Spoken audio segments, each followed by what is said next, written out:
오늘 우리에게 주신 말씀은 사도행전입니다. 오늘부터 사도행전 함께 나누게 될 것인데요. 오늘부터 시작하는 사도행전 1장, 2장의 본문이지만 오늘은 2장 읽도록 하겠습니다. 2장 1절부터 21절까지 말씀, 사도행전 2장 1절부터 21절까지 말씀 저와 여러분이 한 절씩 교독하겠습니다.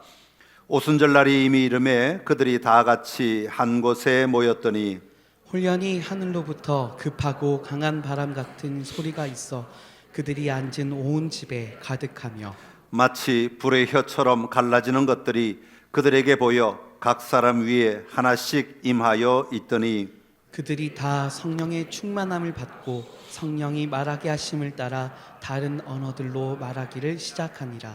그때 경건한 유대인들이 천하 각국으로부터 와서 예루살렘에 머물러 있더니 이 소리가 남에 큰 무리가 모여 각각 자기의 방언으로 제자들이 말하는 것을 듣고 소동하여 다 놀라 신기하게 여겨 이르되 보라 이 말하는 사람들이 다 갈릴리 사람이 아니냐. 우리가 우리 각 사람이 난 곳 방언으로 듣게 된 것이 어찌 됨이냐.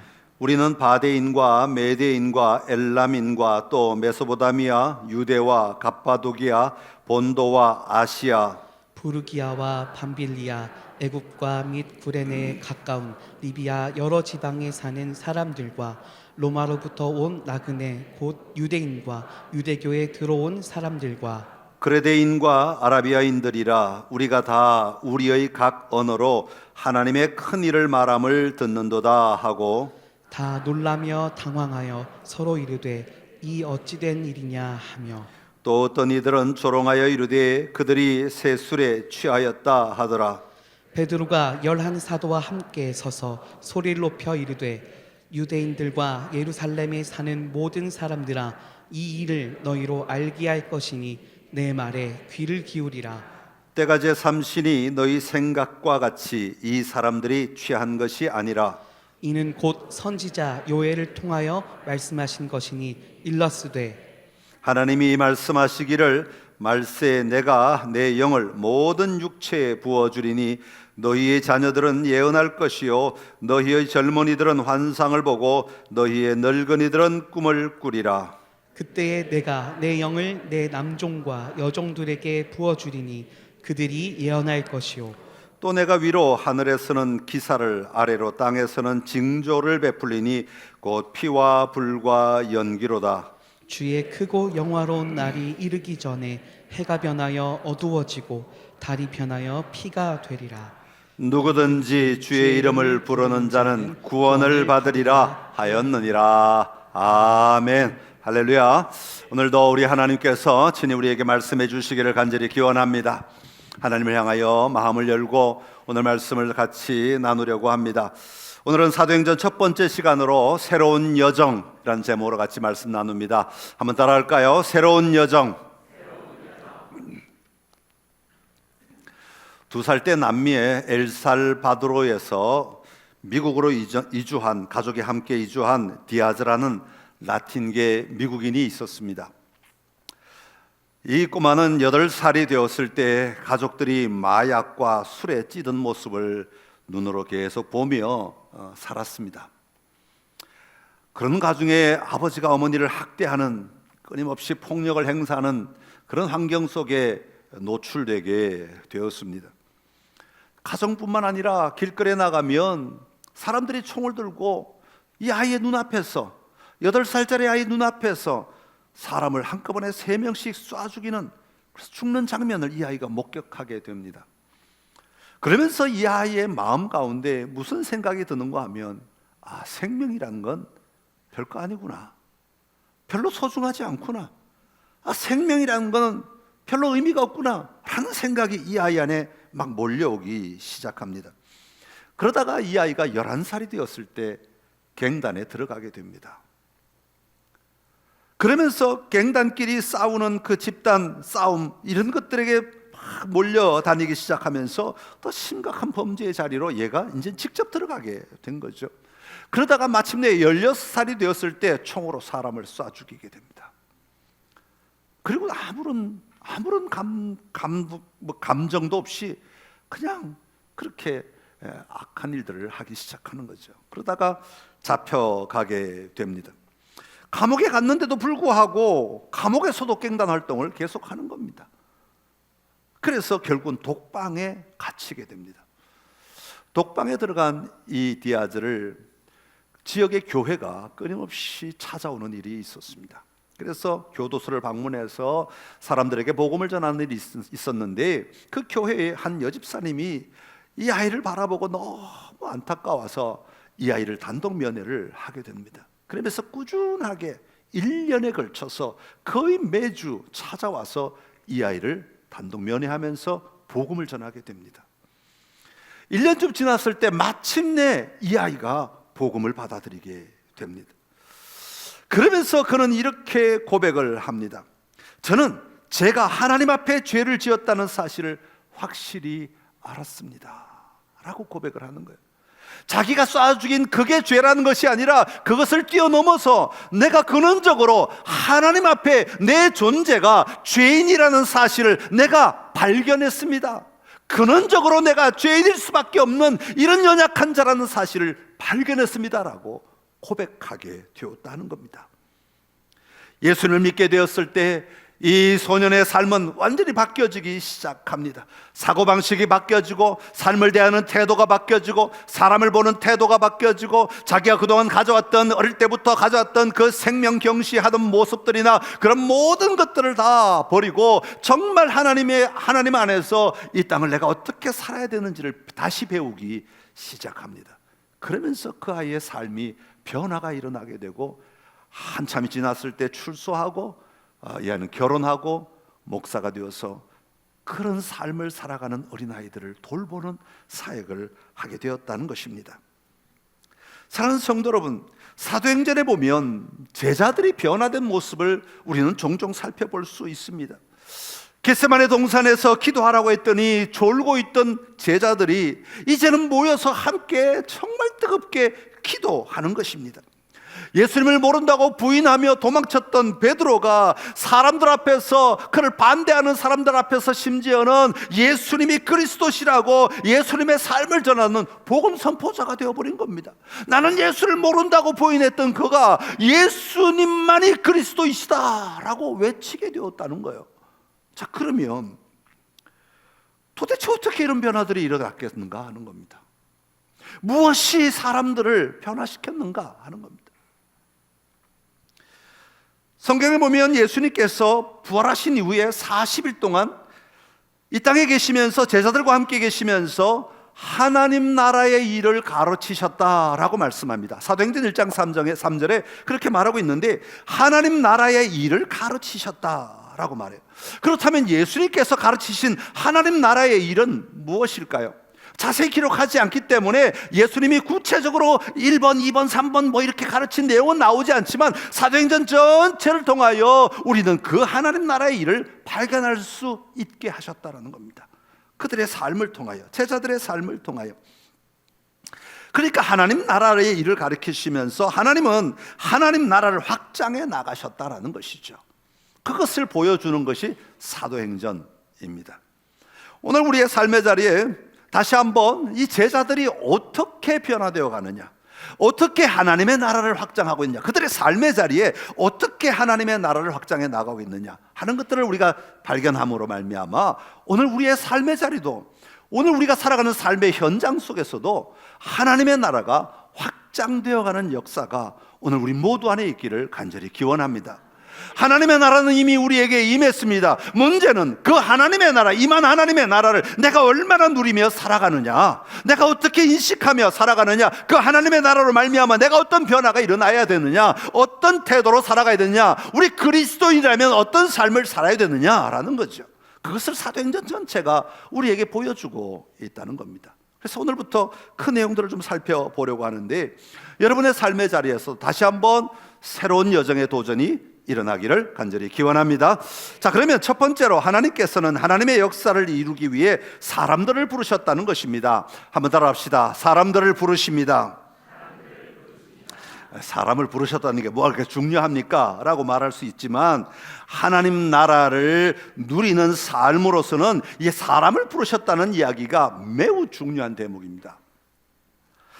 여러분, 예수님이 이 땅에서 사역하실 때 제자들은 뭘 기대했을까요? 아마 제 생각으로는 제자들은 지금 로마가 이 땅을 지배하고 있으니까 예수님께서 권력, 힘을 가지시고 전투를 해가지고 저 로마 군인들만 다 몰아내면 하나님의 나라가 열릴 줄 알았을 거예요. 그렇지 않았겠습니까? 종교 지도자들은 뭘 꿈꿨을까요? 자기들이 가지고 있는 기득권을 잘 활용해서 자기들이 잘 다스리고 자기들이 잘 통치하면 그 땅에 하나님의 나라가 올 것이다. 아마 그렇게 생각했을 수도 있지 않겠습니까? 그러나 복음은 여러분, 단순히 우리 가운데 있는 나쁜 사람들을 제거하고 남아있는 착한 사람을 구원한다, 그런 이야기가 아니라는 것입니다. 단지 우리 안에 있는, 이 나라에 있는 나쁜 사람들만 몇 명 솎아내면 여기가 하나님의 나라가 되었다라고 말할 수 없다라는 겁니다. 그게 하나님의 나라가 아니라는 거죠.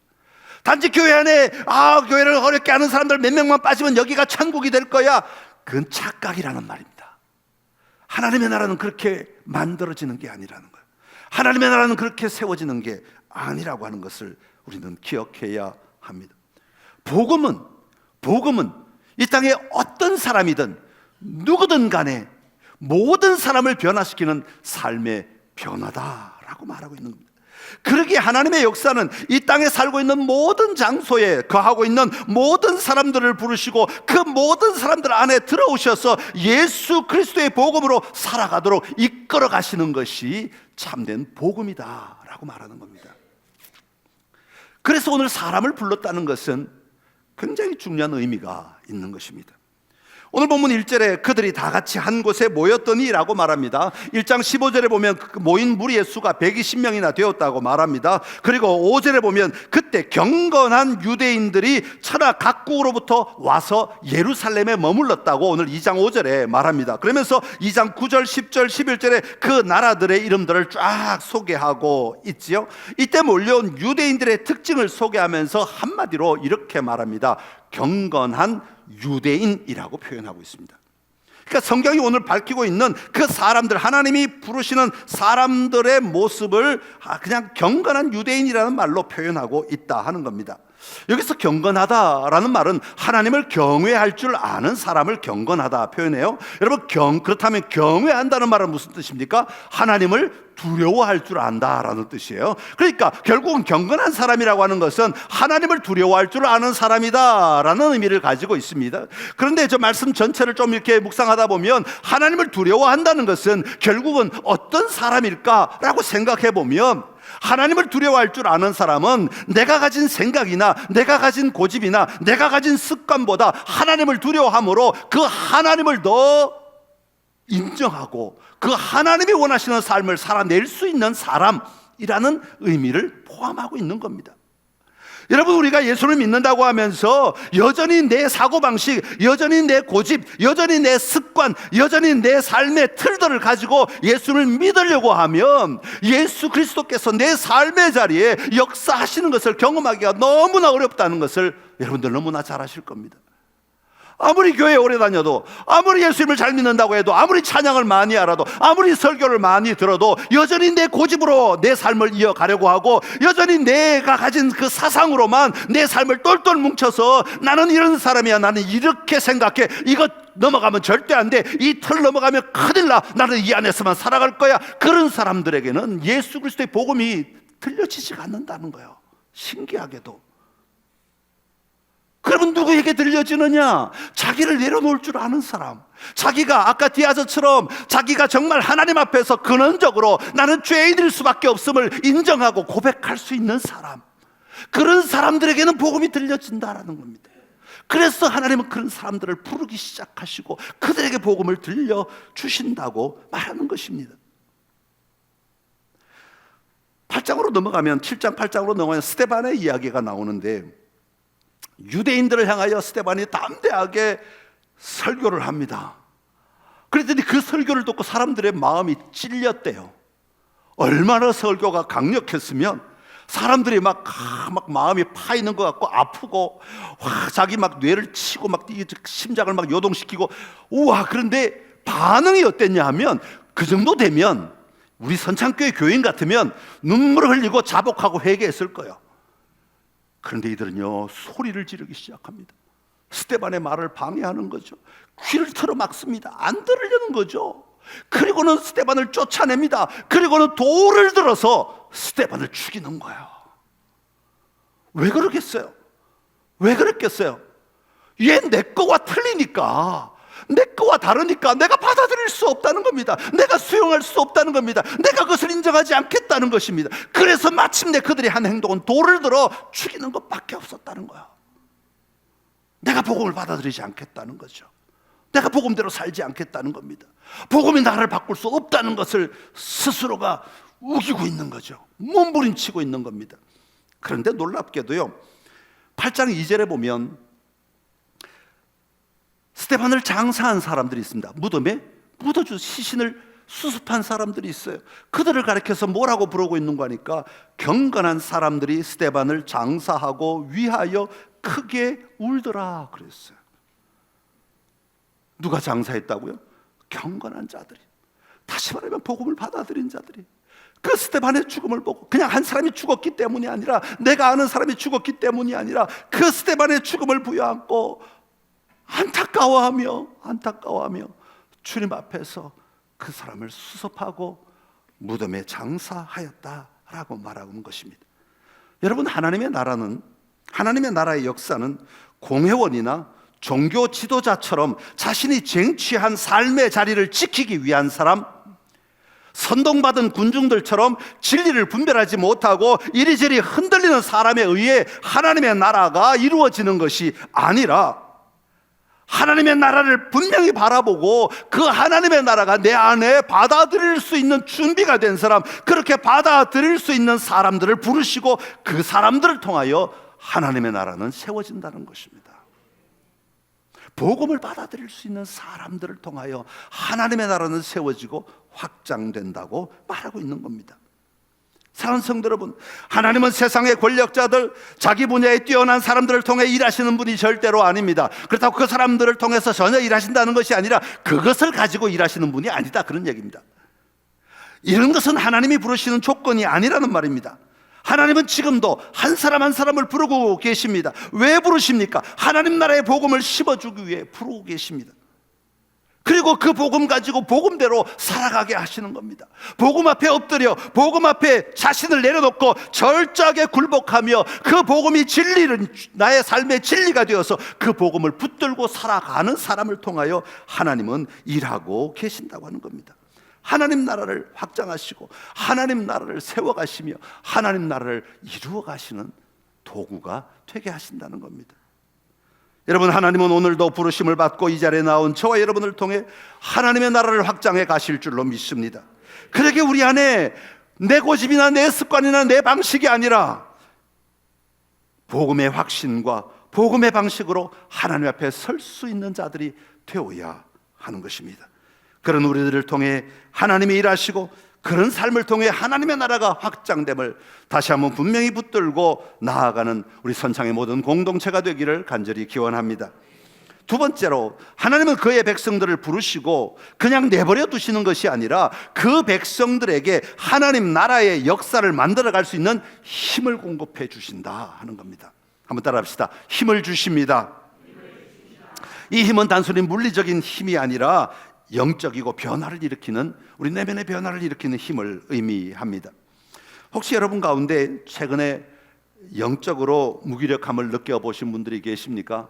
예배도 안 되고 기도도 안 되고, 아까 막 이렇게 설교를 하니까 옆에 앉아있던 졸고 있던 우리 누구를 막 치면서 빨리 깨라고 그러시던데, 설교도 안 들리고 찬송을 불러도 별로 감동도 없고 내가 참여하지도 못하고 예배는 그저 습관인 것 같고, 이런 상태를 영적 침체라고 부르죠.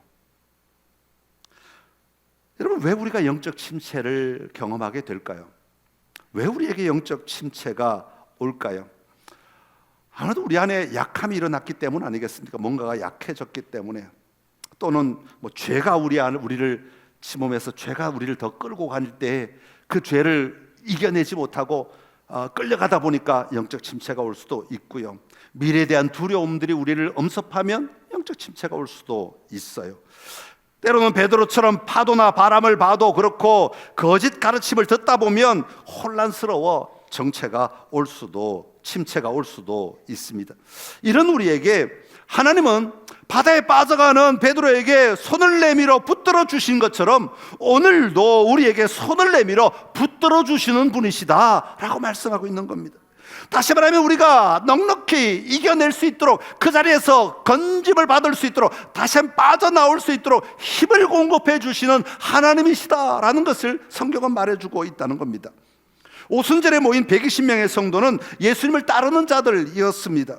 그러나 지금은 그들이 따르던 예수님이 함께 있지 않습니다. 부활하셔서 승천하셨습니다. 여러분 한번 생각해 보십시오. 예수님이 늘 앞에 걸어가고 제자들은 뒤에 따라가고, 예수님이 말씀하시면 앉아서 편하게 듣고, 와, 예수님을 쳐다보면서 기대하고 소망하고 그러던 사람들이 예수님이 부활하셔서 승천해 버리셨어. 리더가 없어졌어. 앞에서 인도하던 사람이 없어요. 얼마나 당황스럽겠습니까? 얼마나 힘들겠습니까? 자기들이 뭘 봐야 될지, 뭘 붙들어야 될지, 어디로 가야 될지 혼란스럽지 않았겠습니까? 눈앞에 안내해 줄 지도자가 보이지 않을 때 얼마나 방황했겠느냐 하는 것입니다. 그런 그들의 삶이 변화가 필요했다는 겁니다. 다시 말하면 하나님의 도우심이 필요했다는 거죠. 하나님의 일하심이 있지 않고는 이걸 이겨낼 힘이 없었던 거죠. 그래서 힘을 공급해 주고 있다고 말하고 있습니다. 그 힘이 어떤 모습이냐 하면 1절에 그들이 그 힘을 기다리며 모여 있는 겁니다. 내가 너희에게 능력이 임할 때까지 너희는 앉아 기다리라. 그래서 기다리고 있는 겁니다. 그럴 때 그곳에 놀라운 일이 일어났는데 2절의 말씀이요. 우리 2절 한번 읽어봅시다. 시작.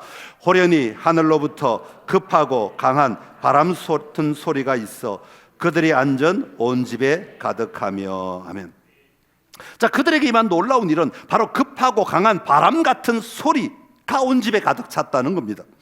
그러니까 급하다는 말은 몰아친다, 어르렁거린다 그런 뜻을 가지고 있는데, 어르렁거리는 듯한 강한 바람 소리가 그곳에 가득 차게 되었다라고 말하고 있는 겁니다. 그러니까 여기서는 소리라는 것이 굉장히 중요하죠. 소리가 들렸다라는 말입니다. 근데 이게 바람 소리인데, 바람이라는 말은 우리 생명이잖아요. 호흡, 숨, 성경에서 그렇게 말하고 있습니다. 하나님이 사람을 처음 만드시고 그 코에 생기를 불어넣으시니 살아있는 생명이 되었다.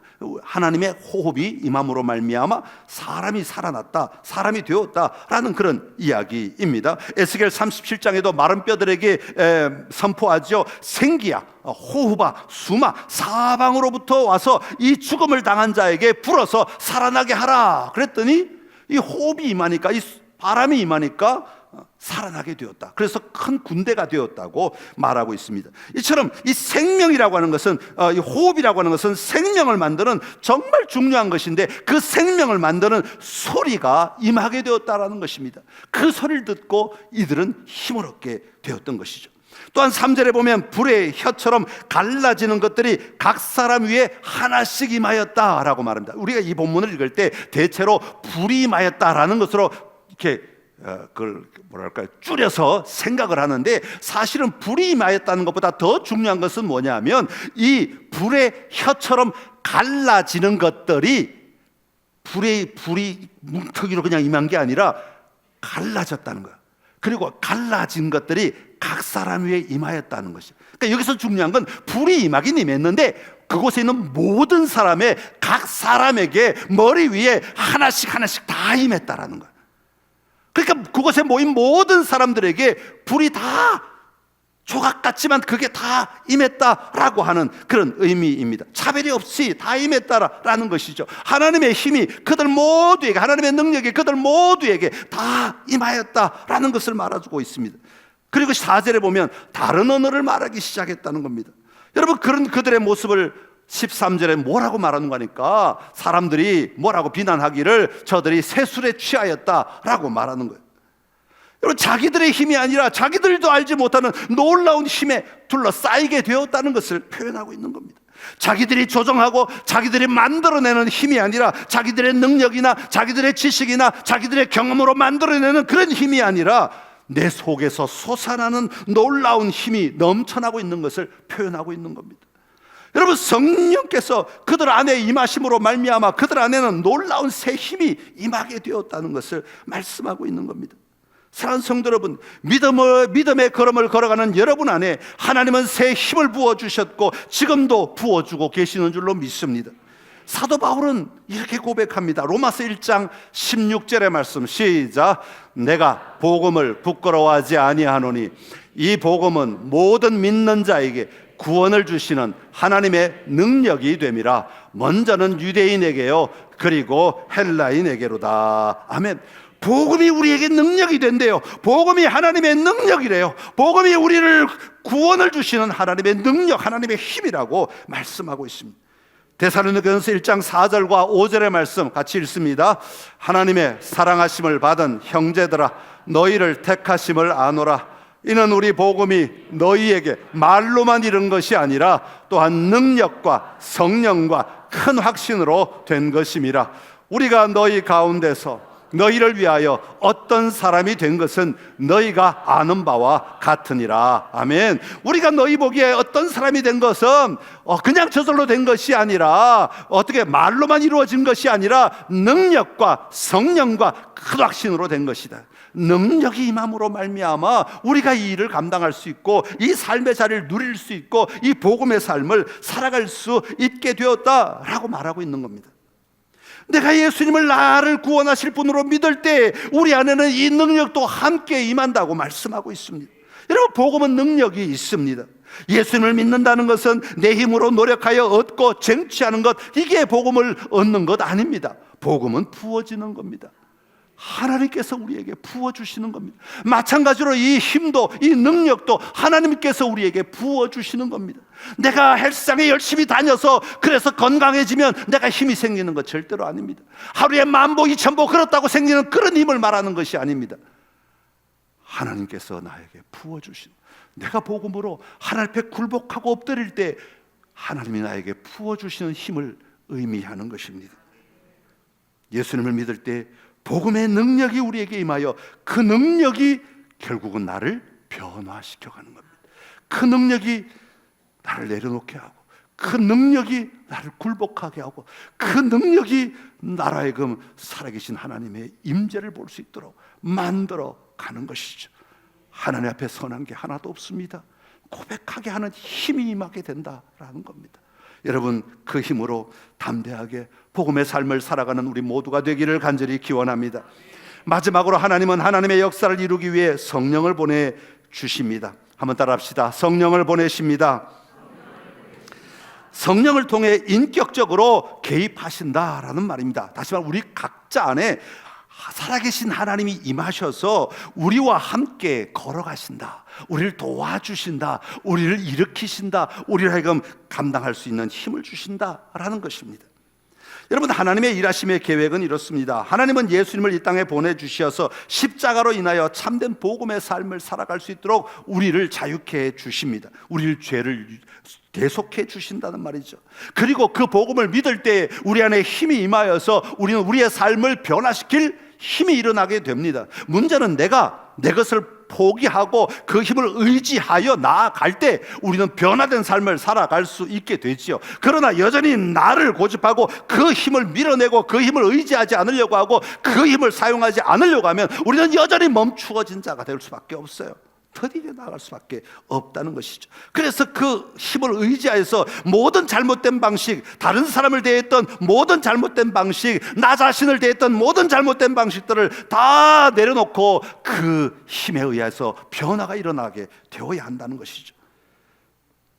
복음은 내 삶을 바꾸는 것, 복음이 내 삶을 바꾸는 것은 내 힘이나 내 지식이 아니다. 하나님이 우리 가운데 임하셔서 일을 하실 때 가능한 것이다. 성령이 우리 안에 임하셔서 일하셔야 한다는 것을 말씀하고 있는 겁니다.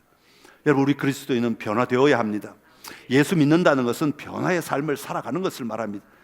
근데 왜 안 변해요?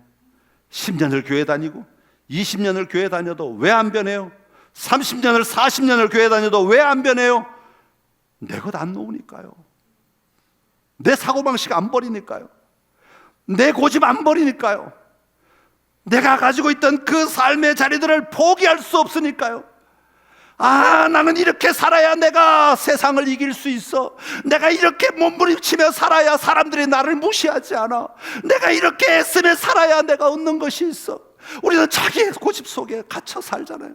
자기의 규칙 속에 갇혀 살잖아요. 자기의 율법 속에 갇혀 살잖아요. 근데 주님은 그거 버리라고 말씀하시는 거예요. 그거 내려놓으라고요. 근데 나 혼자 할 수 없어요. 누가 도와주세요? 성령님이 도와주시면서 끊임없이 그거 내려놓으라고. 그것이 너를 이기게 하는 게 아니야. 그것이 너를 자유케 하는 게 아니야. 그것이 너를 승리케 하는 게 아니라고 말씀하시는 거예요. 그래서 성령이 내 안에 오셨음을 믿는 자들은 그 성령을 의지하여 성령님 도와주십시오. 내 것 내려놓겠습니다. 성령님 도와주십시오. 내 고집 내려놓겠습니다. 성령님 도와주십시오. 내 자존심 내려놓겠습니다. 성령님 도와주십시오. 내가 고집했던 거 내려놓겠습니다. 그렇게 살아가야 된다는 거예요. 그래야 변화가 일어나는 거예요. 그런데 그 성령을 의지하지 않고 성령을 무시하고 성령을 박차고 여전히 내 고집대로, 내 힘대로, 내 의지대로, 내 지식대로만 살아가려고 하니까 몸은 교회에 나와 있는데 내 삶은 변화가 일어나지 않아요. 내 삶은 아무런 변화가 일어나지 않아요. 복음은 우리를 바꾸는 힘이 있습니다. 우리를 변화시켜야 합니다. 성령께서 나를 변화시키기 위해 내 안에 임하여 계십니다. 1장 5절에 보면 성령으로 세례를 받으리라 말씀하십니다. 8절에 보면 성령이 너희에게 임하시면 너희가 권능을 받고 증인이 되리라고 말씀하십니다. 오늘 2장으로 넘어오면 성령의 충만함으로 성령이 다른 방언을 말하게 하십니다. 다른 방언을 어떻게 말해요? 여러분, 다른 방언은 내가 배우지 않은 언어를 말하는 겁니다. 아니, 그걸 어떻게 말해요? 그건 내가 배워야 하는데요. 이러면 방언이 안 됩니다. 그건 성령의 선물인 줄로 알고 성령을 의지할 때 방언으로 기도할 수 있는 겁니다. 단적인 예를 보여주는 겁니다. 우리가 어떻게 그리스도에서 살아야 되는지를 단적인 예로 보여주고 있는 겁니다. 내 안에 가진 지식 없어요. 다른 나라에 온한 내 안에 가진 지식 없어요. 내 안에 가진 정보도 없어요. 내가 가진 AI도 없어요. 그럼에도 불구하고 성령이 나를 강권하실 때 내가 그 성령께 나를 맡기고 내가 의지하고 내가 그 앞에 서면 성령이 바꾸어 주시는 거예요. 17절부터 요엘이 선포한 말씀을 다시 한번 전합니다. 구약의 요엘에 의해 이미 예언된 말씀이 이루어져 간다는 것을 드러내기 위해서 요엘의 말씀을 선포하고 있는 겁니다. 우리 17절부터 21절까지 한번 읽어보겠습니다. 시작. 하나님이 말씀하시기를 말세 내가 내 영을 모든 육체에 부어주리니 너희의 자녀들은 예언할 것이요 너희의 젊은이들은 환상을 보고 너희의 늙은이들은 꿈을 꾸리라. 그때 내가 내 영을 내 남종과 여종들에게 부어주리니 그들이 예언할 것이요 또 내가 위로 하늘에서는 기사를 아래로 땅에서는 징조를 베풀리니 곧 피와 불과 연기로다. 주의 크고 영화로운 날이 이르기 전에 해가 변하여 어두워지고 달이 변하여 피가 되리라. 누구든지 주의 이름을 부르는 자는 구원을 받으리라 하였느니라. 아멘. 할렐루야. 여러분, 어떻게 예언할 수 있어요? 어떻게 환상을 볼 수 있어요? 어떻게 꿈을 꿀 수 있냔 말이에요. 그럼 어떻게 얘기할 수 있냐고요? 어떻게 선포할 수 있어요? 성령이 내 안에 임하셔서 보여주시며 예언할 수 있는 겁니다. 말씀하시면 우리는 예언이란 게 여러분 신기한 신을 받아가지고 우리가 흔히 말하듯이 이상한 말을 하는 게 예언이 아니라 하나님이 보여주신 것을 보고 말하는 거예요. 하나님이 들려주신 음성을 듣고 말하는 걸 예언이라고 그래요.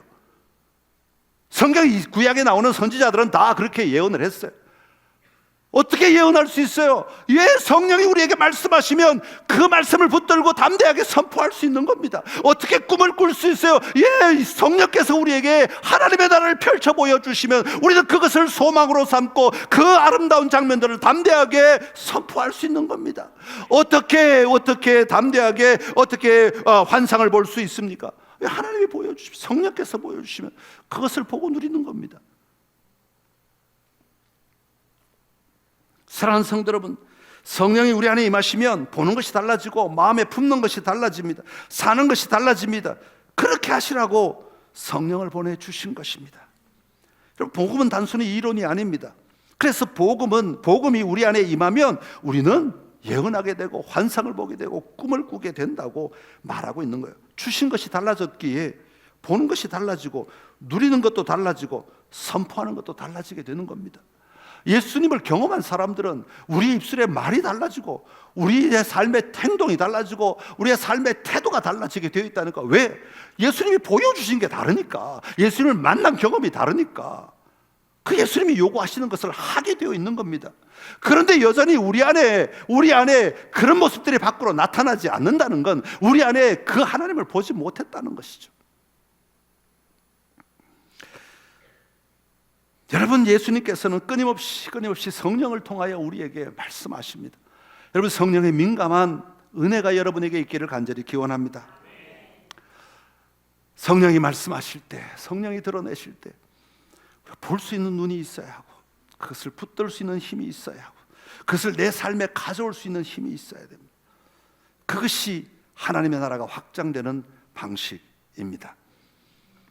그저 습관적으로 종교적인 행위가 하나님의 나라를 확장하는 것이 아닙니다. 하나님을 누려야 합니다. 살아계신 하나님을 누려야 합니다. 우리를 부르시고 우리에게 힘을 주시고 그 부르심에 합당한 삶을 살아가도록 힘을 주시고 성령께서 우리와 함께 하시며 그 삶의 아름다움을 열어가 주신다는 것을 우리가 분명히 기억하고 그 아름다운 여정에 여러분 모두가 함께 동참하시기를 간절히 기원합니다. 그렇게 살아가심으로 하나님의 나라가 여러분의 삶의 자리, 여러분의 가정 안에 확장되는 은혜가 있기를 간절히 축원합니다. 기도하겠습니다. 참 좋으신 우리 하나님 아버지, 예수님이 부활 성천하신 이후에 하나님께서는 이 제자들을 통하여 또 그곳에 있는 사람들을 통하여 어떻게 하나님의 나라를 확장해 나가시는가 하는 것을 우리에게 보여주시니 감사합니다. 오늘 우리의 삶의 자리에도 동일하게 그렇게 일하시는 줄로 믿습니다. 하나님 앞에 굴복할 수 있는 자를 부르시고 아버지 그들에게 힘을 더하시며 그들에게 성령을 부어주시어서 인도하시고 이끌어 가시는 줄로 믿습니다. 하나님, 그 놀라운 삶을 우리가 살아가게 하여 주옵시고 그 삶의 자리에 우리가 서 있도록 하나님 은총을 베풀어 주시옵소서. 예수님의 이름으로 기도드립니다. 아멘.